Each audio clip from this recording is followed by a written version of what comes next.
Welcome everyone. Thank you for joining us to our final session of our Launching Your Career webinar series. For this session, we have our Navigating New Horizons. It's our final session of our series.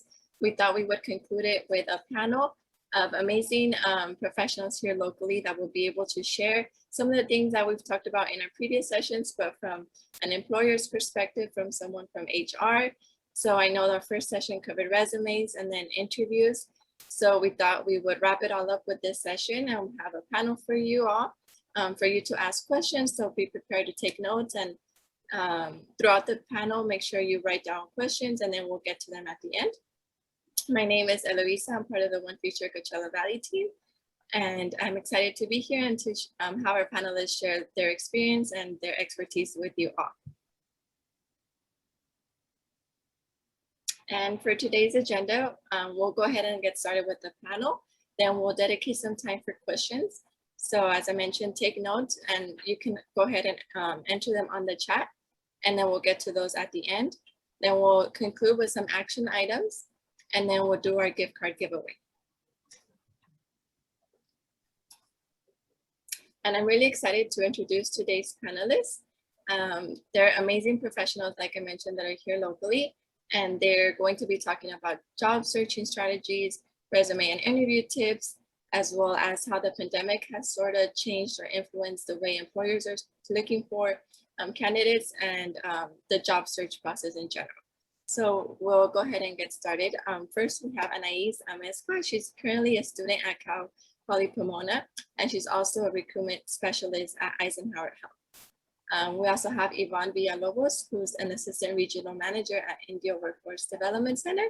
And then Jackie Trico, who is my colleague and also our VP of Finance and Operations here at One Future. So I'm excited, like I mentioned, to have you all hear from them, and please make sure to take advantage of their knowledge and expertise. And let's go ahead and get started with the first question. I would like to know, how would you recommend starting a job search? I know starting is usually the hardest part, especially if you're a senior in college. And I know, Anais, you'll be able to share about that perspective since you're currently a student. But yes, how would you recommend starting the job search, either when you're a student or after graduating? And if you can share a little bit about your personal experience when you graduated, for Jackie and Yvonne. When you graduated, how did you go about it? How was it for you, your experience? But we'll go ahead and get started with Anais, since she's a current student, and if you can share about that, especially since I know you already have an offer waiting for you. So go ahead and share, Anais. Okay, thank you so much, Eloisa. So yes, you know, due to the pandemic, things have changed. You know, you really had to be able to adapt and be flexible. So you have to be able to look up the resources that are currently being given to you. Either it's by the university, what they have. Usually most universities have like a career center. And most of these places have a list of employers that are currently seeking students, specifically students. And if it's something that in terms of the organization, I would go ahead and find and tap into those resources. For me, what I use mostly was LinkedIn. I found LinkedIn was most helpful for me because I was able to really narrow my search. I was able to look for entry-level roles within top employers that I was interested in. And then I was also being able to use like the data that's available in terms of am I at the top 5% of applicants that have applied and so forth. So it really was about being doing more smart searches, applying to those roles that you would have the best or the greater opportunity to be selected, but also never be scared. If you see an employer or an organization that you really want to work for, submit your application, just because you never know. I've heard so many stories where they thought, I never thought I would be considered. They applied and then they were selected. For me though, like I said, the main strategy was being able to tap into the resources the university were offering and also using external resources like LinkedIn. And my friends, you know, we network amongst each other. Whatever opportunities we would learn about, we would communicate, and then we would be able to apply. The more friends you have and networks you have, the more opportunity in terms of you'll know about things a lot more quicker than maybe someone else. or sometimes the opportunity might be by not shared with a lot of people, so you have a greater chance to be selected. So yeah. Thank you, Anais. I know definitely LinkedIn is a great tool to use for job searching. I used it when I was both in college and before getting my job. So I definitely agree with that. And then networking, as you mentioned. Jackie, do you have any tips for that? Was it networking as well, or a technology platform that you used? So I'm dating myself here, Eloise. I've been out of college for quite some time now, but you know, when I did first graduate, I'll tell you the resources that I used at the time, and then I'll tell you a little bit about hiring at one. And so at the time, I went through the resources at the university. And so I was connected to, I think they had like job fairs on campus that I was connected to. And what I found is even just by connecting to those that were interviewing students opened up a lot of doors for me. And then the other piece, every job that I've had since then has been from personal networking and connections. And so I know you probably all hear that so much, but it's the truth in my personal story. And then for One Future, you know, Eloisa, you're a beautiful example of it. We've hired a lot of our former scholars, HCC interns, Anais, and those that we've had connections with. And so, you know, I'd highlight those two things. You know, I worked at a small bank, you know, shortly after college, and that was through my father-in-law introduced me. And those were some of the best experiences I had, because it was kind of baptism by fire type, you know, but people were willing to take you under their wing also and teach you certain things that maybe you wouldn't get had you not had those relationships. Right. So it seems like similar to Anais, it was networking. And I'm glad you also mentioned the resources from your university, because I remember they often have career fairs, and not a lot of students take advantage of those. So I highly recommend going to those, because you really get to, if they're going to your university, is because they want students from there. So you already know they want you. So now it's just your job to attend and market yourself, talk to them, and just take advantage of those resources. So glad you mentioned that. Yvonne, do you want to share? Similar information as far as the different media sites, network, LinkedIn and networking.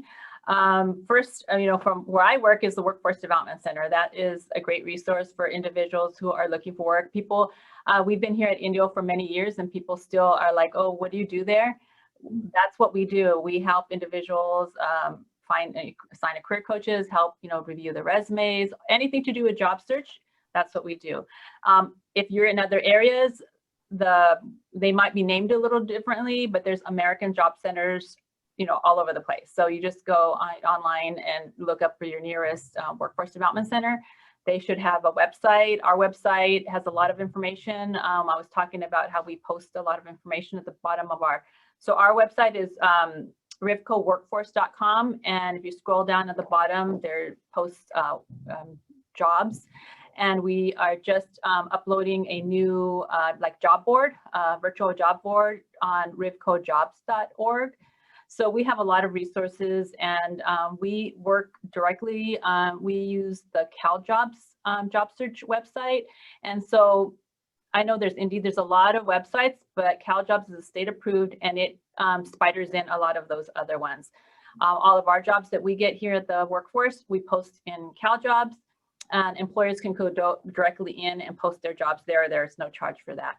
And they can search resumes. So everything that, you know, all those other ones can do, but it's one that we use. So we try to promote that as well.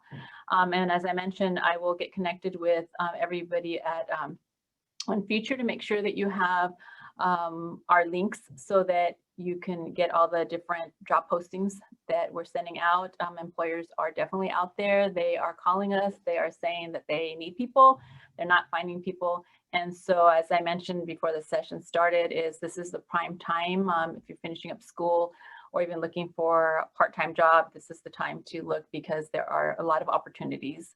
My personal experiences, as Jackie stated, I think we're dating ourselves. I don't even remember if there was a website that I looked at or anything like that. I feel like these workshops that you have here are wonderful because I feel I didn't have any direction. I was winging it. I went to school because I knew that if I wanted to get any sort of a decent job, I needed a college degree. Not very many people at that time were getting a college degree.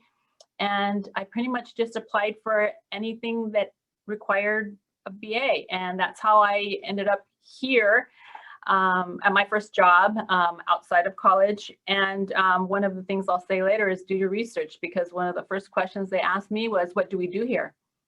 And I had applied for so many jobs. Good thing I kind of put 2 + 2 and figured it out, because you should definitely be applying, but making notes of where you're applying, who you submitted your resumes to, what do they do there, so that when they call you back, you know who you're talking to. And because I do get a lot of, I get a call and they're like, who are you from and what position did I apply for? I'm thinking, you applied for it, you should know what position, So that's how I came about. And I've been, it was a blessing to, this organization has a lot of different units, and I've been able to work at the business unit, work on special projects as with One Future, and all work connecting with the business community. So we definitely hear what they have to say. Nice. Yeah, I agree. The India Workforce Development Center is a great resource here locally. Before the pandemic, I had the chance to go with my dad actually to one of your in-person career fairs, and they have a lot of local employers also ready to hire candidates. So make sure you take advantage of that. And now they're doing it virtually. So there's really no reason why you can't take advantage of this resource. So thank you, Yvonne, for sharing more about that. And now for our next question.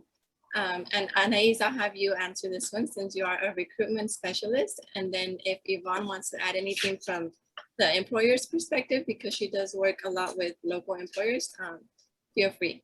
But the question is, what are the top skills recruiters are looking for right now?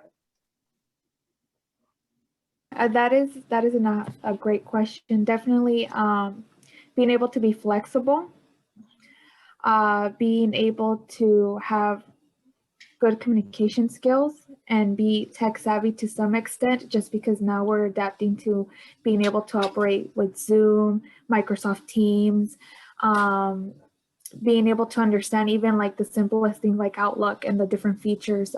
Excel skills definitely is something that is really, important depending on where industry you're going and what is the career you're pursuing. But for the most part, in terms of those transferable skills, it really it depends on each role specific to the position you're applying.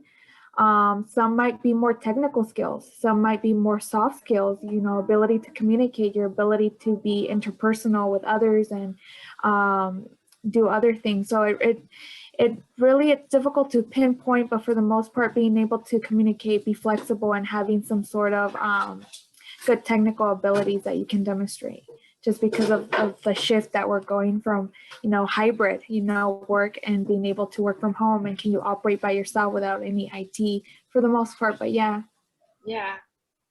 I know it, like you said, it depends probably on the role, but overall I've heard that employers really want you to be adaptable and flexible, given like the pandemic and what that led to in terms of work culture and style for many organizations. So I'm glad you touched on that. Yvonne, do you have anything to add? Do you know what employers have shared about skills that they're looking for at the moment? I kind of agree with, I'm sorry, was Anais, is that the name? Is that saying? We have a staff person that just started with, her name's Anais also. Very similar. In the past, I'm sure you've heard the soft skills. What most employers will tell us that they can train a staff person or demonstrate a new staff person how to do the technical skills, the items that their job will entail, but they cannot train individuals on how to be motivated, dependable, all those things. You have to come with those, and you have to display those through the interview process, because those are things that cause you know, those are the things that I think cause employers most, you know, problems, you know, not responsible or tardy, different things like that. And you'll see that, you know, you're trying to sell yourself because you want them, you're trying to show them that you're the best candidate.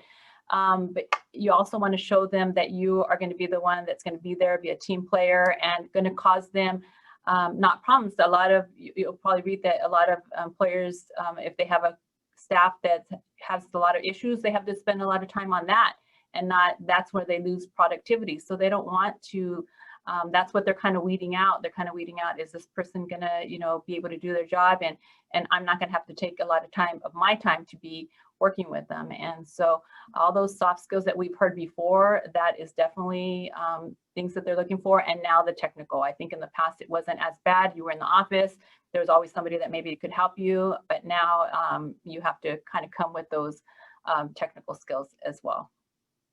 Thank you, Yvonne. And as a follow-up question to that, how do employers measure those soft skills? I'm guessing it would be through the interviews. That's where they start. I mean, how you project yourself during the interview, and of course, I think once you start like a probationary period, you have that opportunity to display it, because you can only certain amount can be passed on through a interview.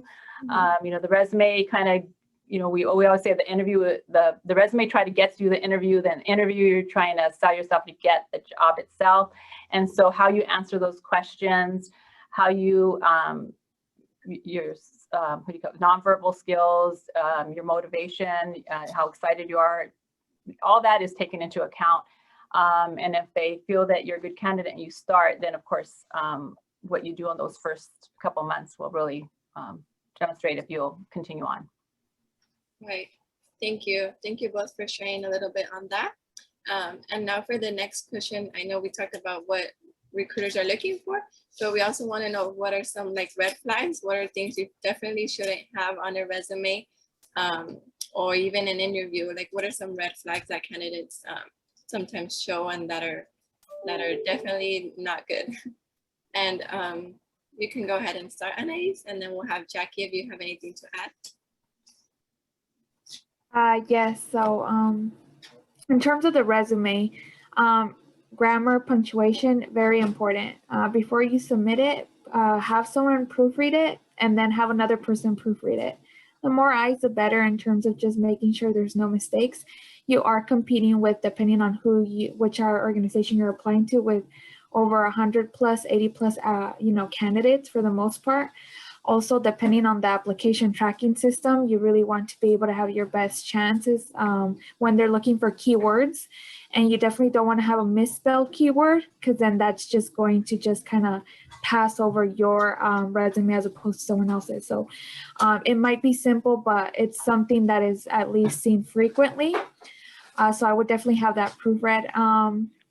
And in terms of, layout and format, the content is important of what you put, but most importantly, it's also how you format everything. Is it legible? Can I read it within 10 seconds? If I'm looking for specific key things, can I quickly find it?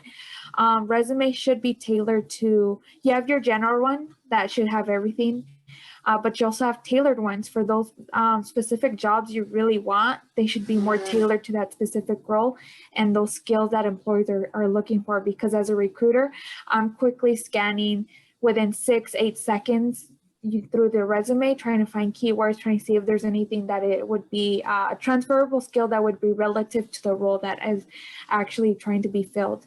A red flag would be the content looks like it's kind of written like you just copied and paste from a job description. That means you put no effort and you really don't know exactly what were the talents you put within that specific role that you're trying to demonstrate. Punctuation as well. Another red flag is, this is funny, but like your email, it's inappropriate, remember that your email is also an indicator of who you are. If you put "I love cookies and milk," that's not a really great professional email to go by. I would suggest just put your first, last name, some numbers, be aware of that. Don't put "I love cookies and milk." gmail.com or something like that. That's just an example.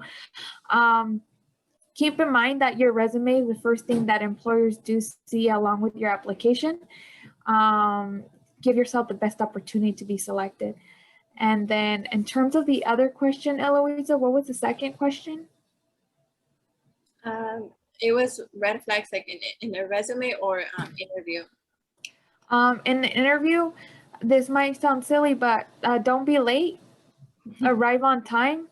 If you don't know where it's at, I would suggest do a dry run the day before. Actually go visit the location and kind of get a scope of where you're going to be at. Just like Yvonne said, know who you're interviewing with and for what specific role. If you're being, most of the time you'll have someone else come to you and ask you who are you here to see for what specific role, and it's important that you know exactly what is the purpose of that interview. A red flag would be that you're, like I said, you're coming late. You don't know what the role is for, who you're interviewing with, and also you're not dressed in an appropriate manner. Maybe you're not. I think modesty, you can never go wrong with modesty for an interview. No one's going to dock points, if you're covered up. But if you are showing or revealing too much in not professional manner, then it just doesn't reflect well, not necessarily on the character, but on your understanding of professionalism in the workplace. Of being able to convey that message, because you might work with people, more than likely you are, and it's important to just remember that we are in a professional setting. We're professionals. We're here to conduct a role, so that's really important too. But yeah, that would be it on my part. Sorry for talking too much. No, thank you, Anais. You mentioned some great points. I like that you mentioned that some employers, if they're very large, they have these, software that they just submit the resume through there, and some of them won't get past that. So like she mentioned, it's important to make sure that you're using keywords and that they're spelled correctly, because you don't want that to be a reason why you didn't get past that robot, I would call it. So yes, definitely some great points. Thank you, Anais. And let's go ahead and go on to the next question, which you kind of dived into it. So it's a great transition. It's important to research the employer, because at the end of the interviews, and I mentioned this in that session, they'll most likely ask you, do you have any questions for us?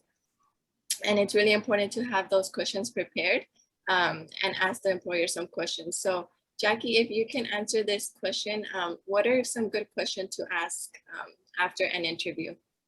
And how do you prepare for those? Sure. I think preparing is knowing a bit about the organization. That in itself kind of sounds generic, but I think more than anything, you want to make sure that you are a good fit for them and they're a good fit for you.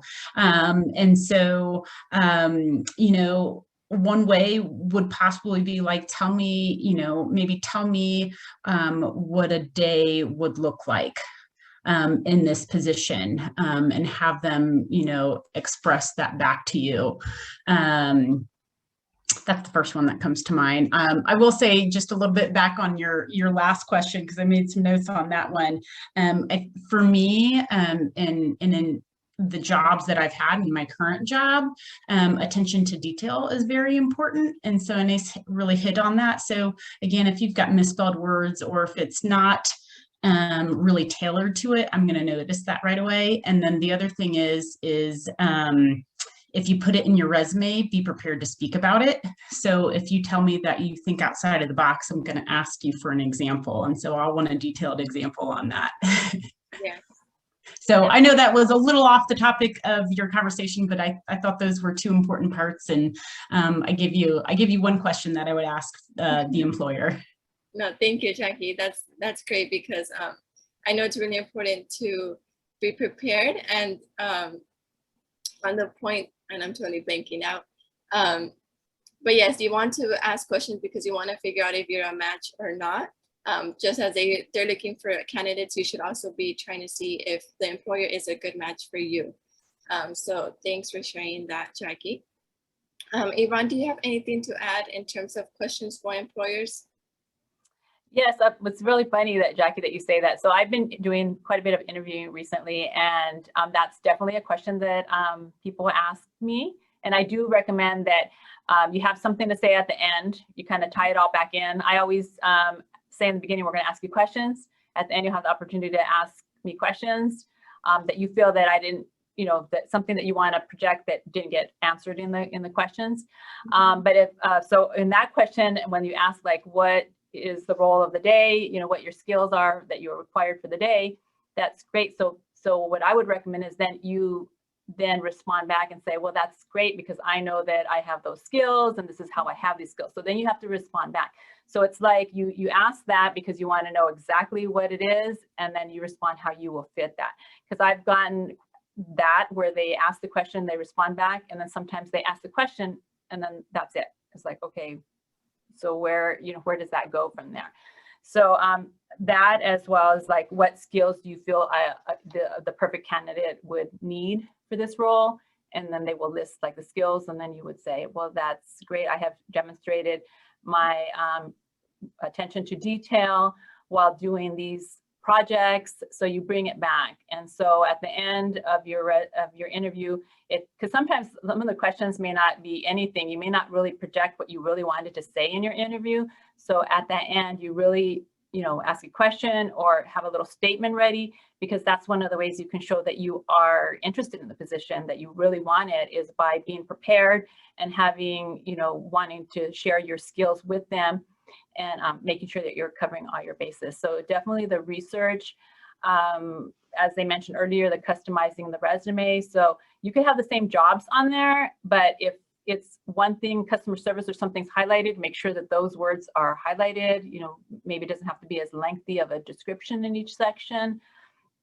And I always say that I like to do a lot of give me an example. I like to do give me an example. And then I expect an example.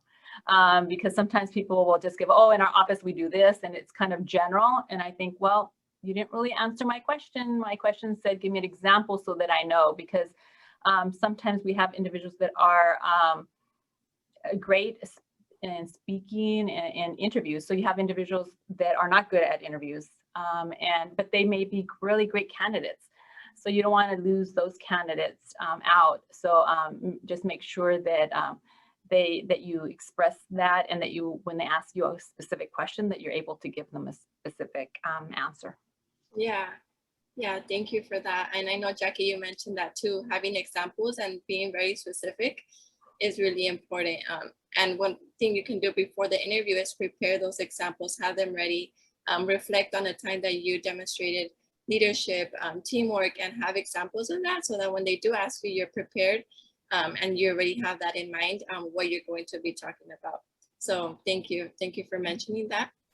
And on the next question, this is something that I myself have found to be very difficult, and something that I've heard a lot of times students don't really know how do you do this, or or that it's even a thing, and it's regarding negotiating salaries. So once the employer gives you that offer and they give you the salary, do you have any tips on how do you negotiate a salary and market yourself? How do you respond to that?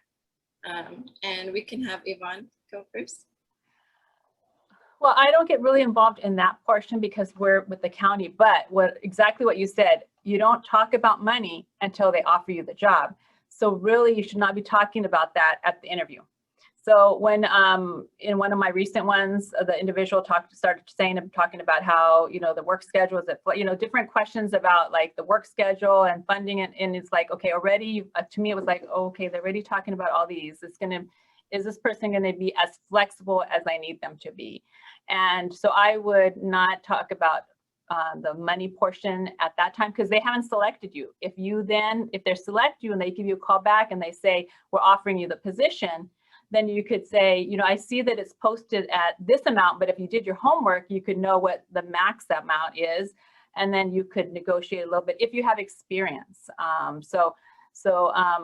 Again, I would not touch that until you're actually offered a job. And then you might want to just consider that sometimes, especially around here, we have a lot of small employers. They they really don't have that flexibility.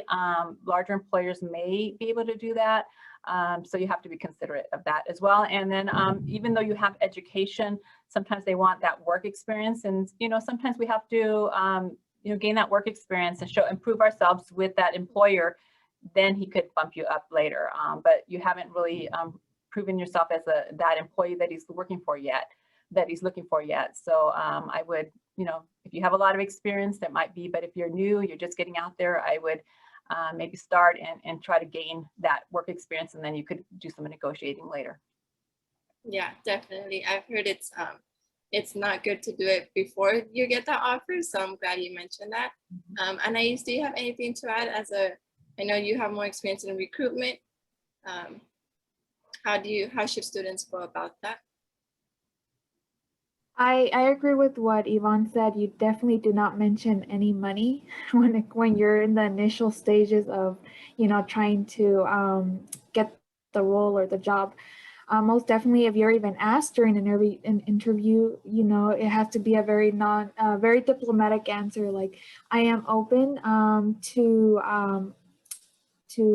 am really open in terms of salary. Once we are in that process, I would like to speak with you more on that. But for this time, I'm very open, and I really just want the opportunity to work with the organization.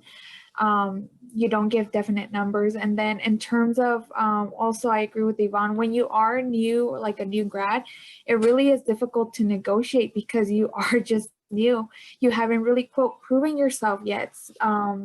So you really have to just work with what you got in terms of the great opportunity. And then once you gain that work experience, then there's definitely room for getting an increase, a bump, or even moving to a different organization that might offer you more. Even within 1 year, I've heard multiple stories where students, new grads, they go with one organization, they gain 1 year of experience, but then they move to a different organization and they're able to get a higher salary rate. But if you were open to do so, then it would be during the offer stages. Once you receive your offer, you look at the market rate for that role specific, and then you look into the years of experience that you have, and then you look within the region itself too.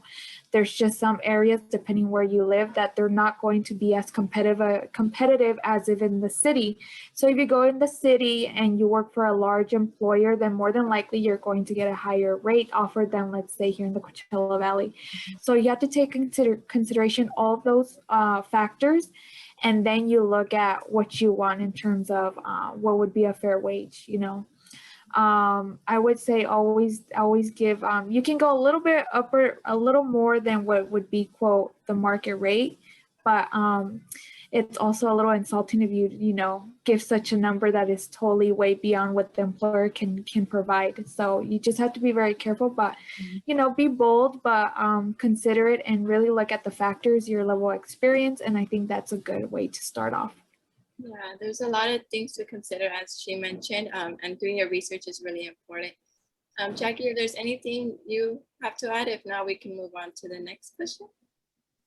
No, I don't have much more to add. It was covered well. Okay, then our next question is, how do you stay motivated and optimistic while job hunting? I know sometimes especially for recent graduates, you won't land that first job, or you might not graduate with a job offer. And so how do you stay optimistic, especially after getting that first rejection? I know that's always difficult. Can you all answer that and maybe share from your experience if that happened to you and how you stayed positive? And Jackie, if you can start.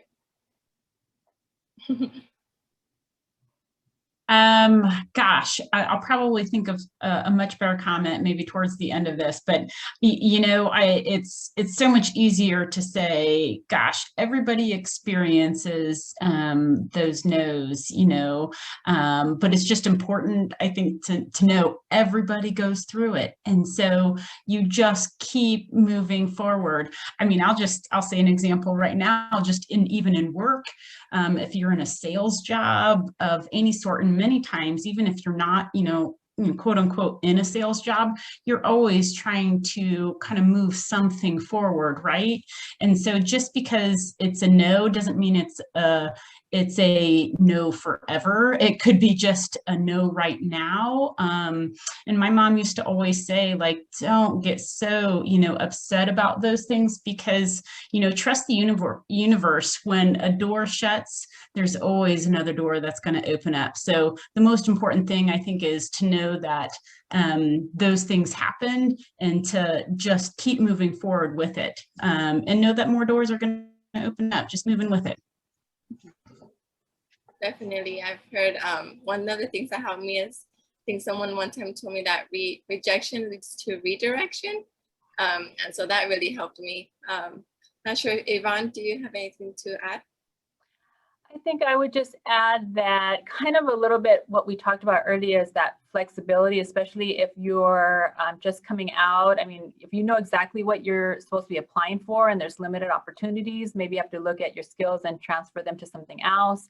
I would look at, taking that, maybe there is a temporary job that's open. It doesn't say full-time at that moment. I know when I started in a summer youth program that was just a temporary position. And by the end, I had demonstrated that they wanted to keep me, so they did keep me afterwards. So don't just, oh, that's temporary, oh, that's just that, or that doesn't pay enough, or don't downplay all these things, because they could lead to other opportunities. And you could be working, they always say when you're working, it's easier to find a job when you're working already. So if you find something even temporary, you just have to continue. You can't stop looking though. You have to just be motivated and keep continuing. And like I said, everybody goes through that. It is hard. It is a hard process, but just keep on it and keep job searching and moving forward. And there are opportunities out there. And as I mentioned earlier, right now, there's quite a bit of opportunities for individuals just finishing up. So. Thank you, Yvonne. Anais, do you have any tips on how to stay motivated during the job search? Yes, absolutely. It is very tiring. Tailoring resumes, preparing for interviews, ironing your clothes before interviews, mapping out where you're gonna go, doing your research. I have to say, you have to celebrate every little victory to really keep you going. First of all, congratulate yourself, because you're starting your search now. That means you're close to getting your degree, or you already have your degree. That's a victory there. Second victory would be you were invited to an interview.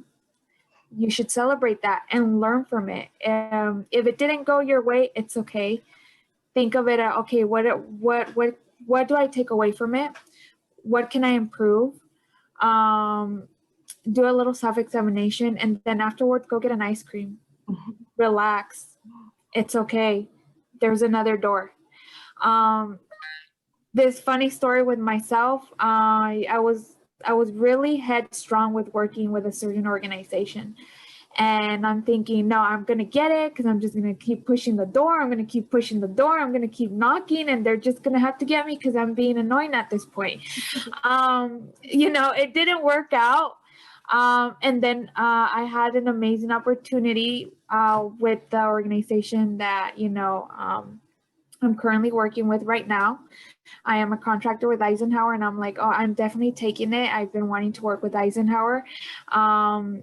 And then at that time also, I also got an opportunity after Eisenhower to work with another organization, and it's a larger organization than the previous one that I was really headstrong to work with. But the reason why it happened, I got probably over 100 letters of rejection. Yeah, I applied to a lot of places because my search started very early on. Like, I always start my searches really early on. Probably in the fall is the best time to start. As a junior, I always started early. As a senior, I always started early, and that definitely helps. But celebrate every little victory. And if it didn't work out, you still got to go, because you have to know your self-worth, and you have to believe in yourself, and you have to know that there's going to be an employer out there that sees you as the best fit for them, but you are also the best, like they're the best fit for you as well. you can go to the Googles and the Facebooks and, you know, all these great places, but if you're just not vibing with their culture, then it makes no sense. So give yourself that opportunity, and you will be successful. Just keep pushing, keep going forward. Yes, thank you, Anais. I definitely agree with that. Celebrate even getting an interview. That's already an accomplishment and something you should be very proud of. And if you do get a rejection, please make sure to reevaluate. And as I mentioned in the last session, you can always ask the employer for feedback. And that way you can prepare better for next time. Or if they don't have any feedback, you know that you're doing a good job. It might have just been that another candidate had more experience, or it had nothing to do with you, but that you're doing great in the interview. So you would just have to keep applying and find the right opportunity for you. So thank you all for sharing. And I do want to leave some room for questions from our scholars. So, and I did see there was some already on the chat. So if it's okay with you all, we can move on to questions from them. Okay, so I think one of the first questions was, what should someone do when they don't have much experience in the workforce? How do they compete with others with experience? If anybody wants to tackle that one, feel free. Well, I just went through this with my son. My son is a recent high school graduate, and although I pushed him along the way, he chose not to continue in his education. So then he had to find a job, right? He didn't have any, he didn't have any work experience or anything. So, but he had done different volunteer work, and he was part of the ROTC in high school. And we kind of just bumped that up. We just tried to put that in there. We got him his like food handler. I know this is, I mean, you guys have college, college education. We got him his food handler. We got him whatever he needed to begin with, so that he would at least have something, because it was so minimal. So he had so minimal. But so I'm sure that, while you've been in your education or in high school, that you've done different events or volunteer work, and that's something that you can bring to the table. And as I mentioned earlier, so as you're looking, and maybe there is this volunteer, so that's kind of like I mentioned, is that you start thinking about the future. If you're going to be applying in the next couple months, maybe you start looking for places you can volunteer with. Maybe you start looking at things that you can be doing now that you can be adding to your resume so that it is highlighted. You're definitely going to be able to put your education and any special trainings that you've attended. If you want to highlight that work experience part, anything that you can do that you can show that you worked as a team, or were as a team, as a leader. It doesn't have to be a paid experience. And just be cautious. There's a lot, like when we're talking about the websites and the social media, and there's a lot of sites that, go to the main site and look for the careers on that. Because I just did find that there was a lot of kind of imposters, companies that you think you're applying for one company, but it's like, whoops, that wasn't really it. So you have to be really informed and proactive about your job search. So there's a lot of things. I know it's hard. It's a lot to cover, but as the panelists have mentioned, there are a lot of opportunities, and there's a fit for you and for your experience, and especially if you can get to that interview, you can portray that. Right. Or relay that. Yes, definitely. I would just add too, I think many young folk think that they don't have experience because they haven't had a formal internship. But the truth is you probably have more experience than you think. And some of that can be portrayed through, and I think Yvonne was hitting on this, is, projects that you've done, at the university level or at the high school level, overcoming adversity. You probably have lots of examples that you can include on that. And so I would probably recommend journaling or making a list of just a brainstorm list of everything that you've kind of done, and then figure out how to incorporate some of those pieces into your resume. And they're great examples for you to speak about when you're actually doing the interview process. And I would also like to add too, I mean, Yvonne and Jackie definitely made some excellent points. Coursework that is relevant to the role, that would be able to highlight transferable skills, leadership qualities, research skills. That would be great. If you've done any research for the university, that would be great to also document that too. What did you do? What were the results? How did you look at data? What was it exactly? If you are part of any organization, whether you're the member or you're on an executive leadership role, also highlight that as well. Like it was also mentioned, volunteer work. Did you do any work for any organizations? And if so, what was your role? What did you do? Recruiters, when they're looking at new grads, they understand that most of us are full-time students most of the time. Some of us work and are full-time students, but for the most part they understand. But if you're able to convey that you have skills that are transferable, you took an Excel course and the role requires you have beginner level Excel skills, highlight that. For the most part, it really is on format. Play with the format in your resume. That's what I did when I first applied for my first internship. I just really was moving things around. I highlighted my coursework that was relevant to the role. I highlighted my executive role on PIRA for my school. I highlighted volunteer work that I've done in the past, and that was good enough. I think I got a call back, and I did got my first internship during my junior year. But yeah, so, and I like also that, I know this is going back, but in terms of job strategies, look at Handshake as well. And it was also someone, I believe Yvonne mentioned, go to the employer's organization so you don't get scammed. And you're not, no employer is going to ask for your social security via email.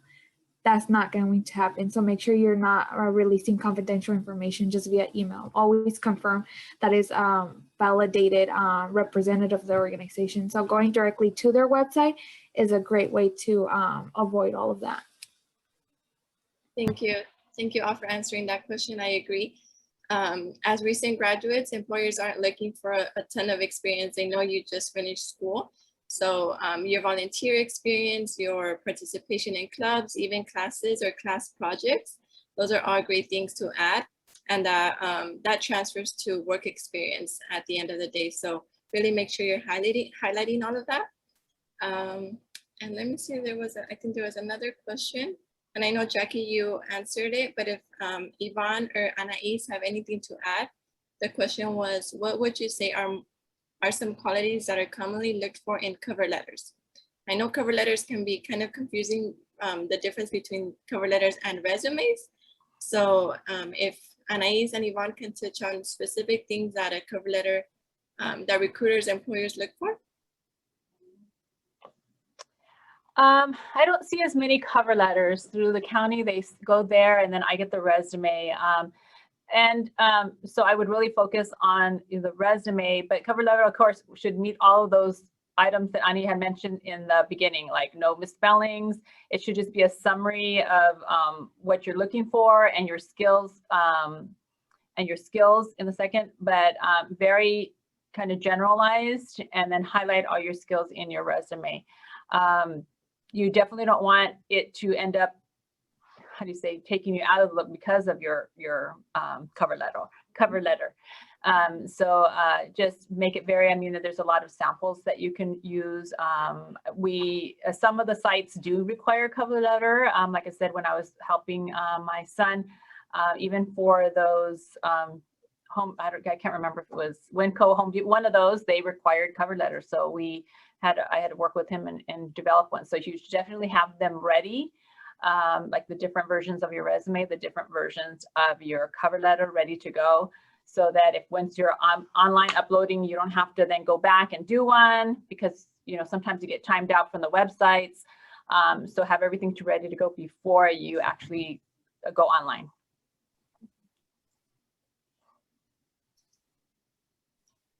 Go ahead, Annie.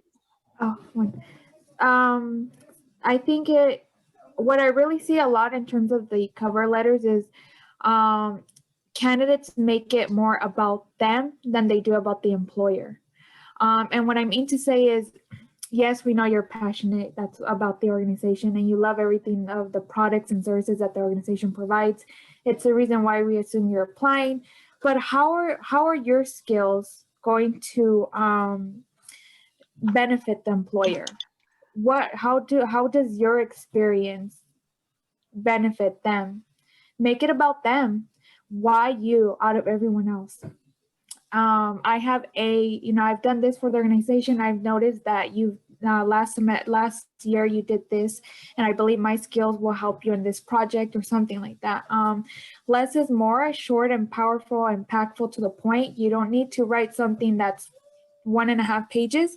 I think half a page or less, depending on how concise and powerful you can make a sentence. That would be great for the most part.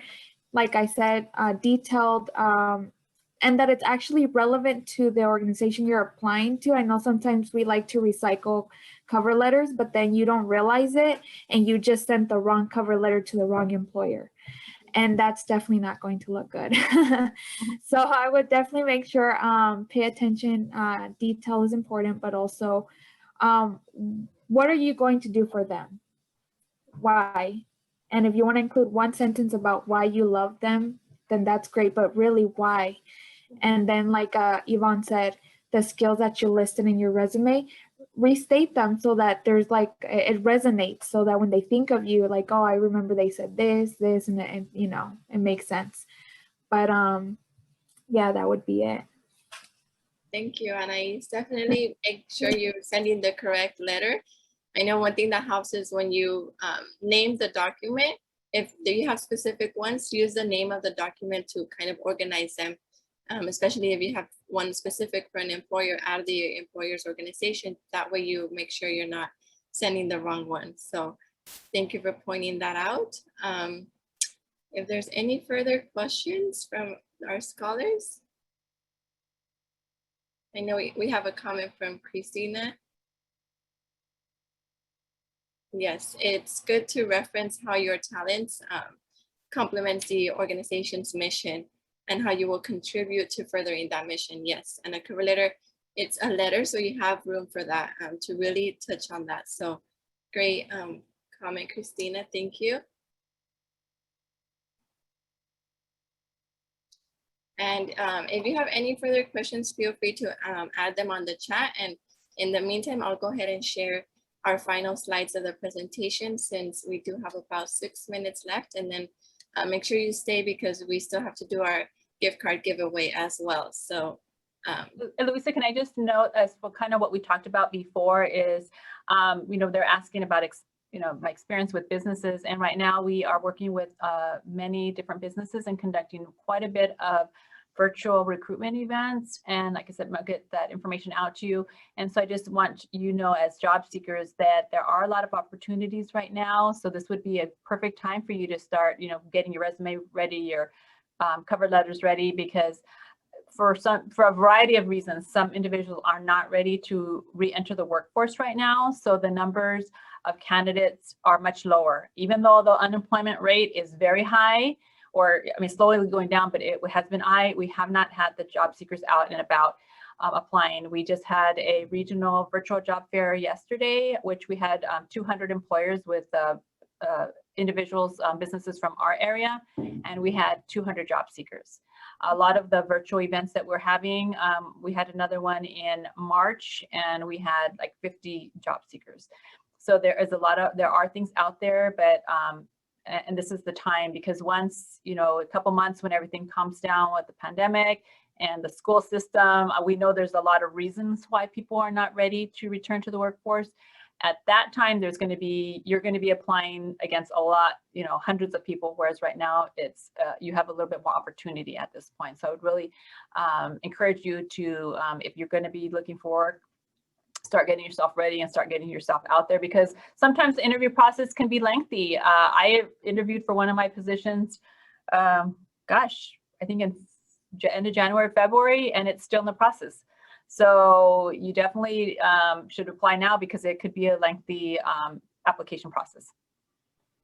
Yes, thank you, Yvonne, for sharing that. Definitely take advantage of that And I know you're also going to send us some links. So we'll make sure to share them with you all. So as always, we'd like to leave you all with some action items in order to help you really take advantage of this presentation and the amazing advice our panelists gave, and really get you started on that job search. So first, I would recommend to set up job alerts. I know LinkedIn gives you the option for that. Indeed, I'm not sure Handshake does, but there's a lot of these job searching platforms that have the option to set up job alerts. And what that does is as soon as a job is posted, depending on the role that you're looking for, you'll get an email telling you this job just opened up. And that way you're one of the first candidates to apply, or you're better able to prepare for that and submit your application early. Another thing I recommend is to connect with 2 to 3 contacts. As they all mentioned, networking is a great way to start and a great way to get a job, even get an interview. So it's really important to network. They really emphasized it, and I highly encourage it. So one way to start is just by simply contacting your network. So whether it's a professor, a mentor, someone you previously worked with, it can be as simple as sending them a message on LinkedIn where you just say, hi, how are you? Letting them know that you're about to graduate, even if it's not, you don't have to be direct and tell them I'm looking for a job, but just letting them know that you're about to graduate and you're looking, if they ask, you can let them know I'm looking for opportunities. That way they have you in mind. And if a position were to open up, they already know, they'll remember that you're looking for opportunities or that you just graduated. So that's a great way to start. Also, I would recommend setting up an informational interview, whether, like I mentioned, it could be a professor or someone working at an organization where you want to work. And that way you just get information from that person about the organization. It can also help if a role were to open up, and the fact that you took the time to set up an informational interview with them, they have you in mind and they might consider letting you know about an opportunity at that organization. So this is a great way also to practice networking, to practice interviewing. Even though you're interviewing them, it can help you with those skills as well. Another thing is to update your social media and LinkedIn, because employers really look at that. They look at social media accounts. So you want to make sure that you don't have anything unprofessional that would lead to them not considering you for a job opportunity. And then LinkedIn, because a lot of employers and recruiters are using that to hire candidates. So you want to make sure that it's updated and that it goes hand in hand with your resume. Or also so that when you're networking and sending connection invitations to people, that they're able to see your updated profile. And then finally, to get feedback on your resume and cover letter. I know we mentioned this in last session, but I just want to reiterate how important that is, so that when it does come to applying for a job, you already have your resume and cover letter and they're good to go. You don't want to barely get started on it and have to start from scratch. You want to have it ready, even if you're not applying yet. You want to have it updated and have a couple of people review it and give you some feedback. I want to really thank our panelists for today. I want to thank you for taking the time to join us, for sharing your experience and your expertise with our participants. We really appreciate it. And I know this information was really helpful. It was helpful for me, so I'm sure it was helpful for them. So thank you so much. Christina, Fatima, if there's anything else I forgot to add? Any final comments?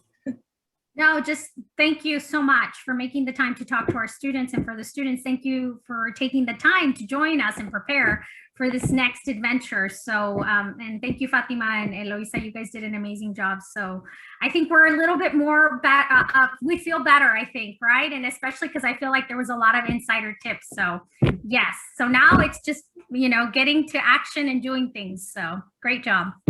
Yes, thank you, Christina.